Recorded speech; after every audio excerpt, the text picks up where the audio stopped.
Hey guys, Joe here, doing that review of the truck that I said I was going to do, and this is a kind of an odd bird. At first glance it looks like a Silverado. At second glance it is a Silverado, so congratulations to those of you that can read. But this truck is a little bit different. This is a special order code that you could only get if A, you worked for Costco, or B, you are a Costco member and know the ordering code. This truck in this option package is only available to those individuals. Now, as you can see from just looking at it, it's got a couple of things you don't see on the standard truck, like it's got the 22-inch wheels off the High Country on the standard truck. You can get 22s, but they're a slightly different version of this.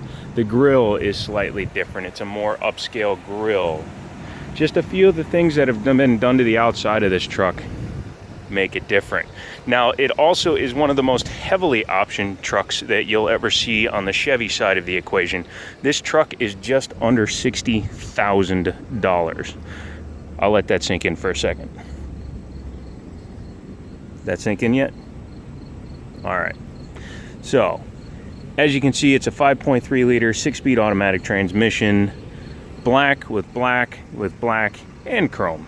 So, nothing too fancy, looks like everything's there. Let's hop in and we'll take a look at the sticker. As you can see, this truck had an original standard vehicle price of $46,835. That's because it is an LTZ 5.3 6-speed automatic. You can also see that it adds almost $10,400 in options, making this a $58,500 Chevrolet. The reason being, you see all this stuff. Typically, the easiest way to get all of those options is if you got a High Country. Now, if you got a High Country, that steps you up to a different trim level, and it's not what Costco was going for. They wanted their trucks to be special. This vehicle actually sat outside of a Costco, and it was a display vehicle, and it's been here for a month or two. It does have big rebates available to it. Bonus tag rebates, things like that, so you can save a lot of money off of that price. But yeah, this is absolutely loaded out. Let's do a little look around. As you can see, it is the black leather with the white contrasting stitching, as well as they are perforated because they are both heated and cooled seats in this vehicle. One of the few things I like about the truck lineup in Chevrolet is that it does still retain a CD player. I know it's a little bit old school to be like, oh, I like a CD player, I like a CD player, but you know, I have a lot of books on CD, so until they're all fully implanted up in here, I don't really care. So, going back to the truck.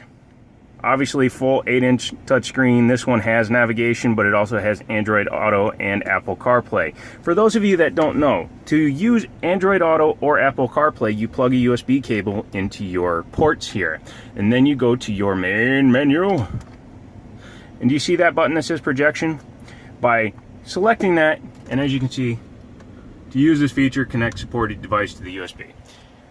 And then if you're using, say, your navigation or anything like that on your phone, it will mirror the image on this screen, allowing you to use this screen for your navigation through your phone.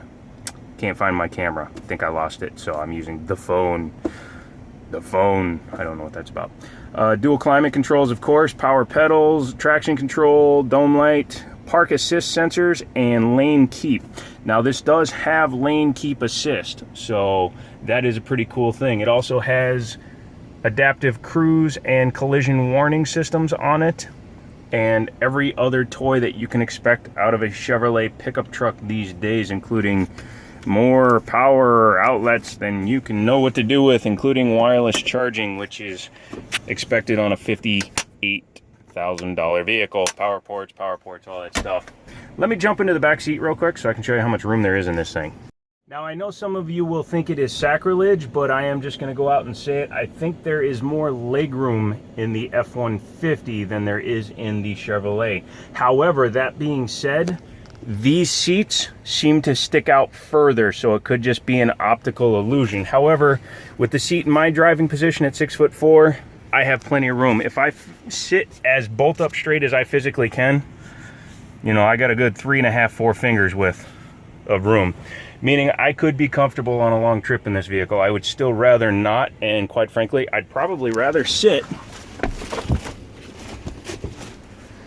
right here. believe it or not, because of how short my legs are, it's okay for me to sit like this, and then I'd be able to see absolutely out of the front windshield and everywhere around.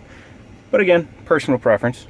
Sitting behind the passenger, even more room, as you can see, even more room. So there you go. So yeah, that is this weird little optioned out truck. I'm not going to take it for a test drive because it's nothing new compared to like the Rally Edition that we looked at, nor is it any different from the Blue LT that I looked at. So mechanically, it's going to be the same. It's a 5.3 and a 6-speed. Until we get a high country in with the 8-speed, I can't really tell you what the difference is, but I will as soon as we get one. Until then, if you like my video, please give it a thumbs up. If you want to leave me a message, I'll read them, answer as many as I can, and just kind of tell me what you're thinking. Ask me questions. I got a couple of guys on here that ask me a lot of questions about options and whatnot on Chevrolets. It can be Ford, Chevy, Dodge, foreign vehicles. I'll find the answer for you, so I can be your Wikipedia, only, you know, not lying to you. So there you go. I will talk to you guys later.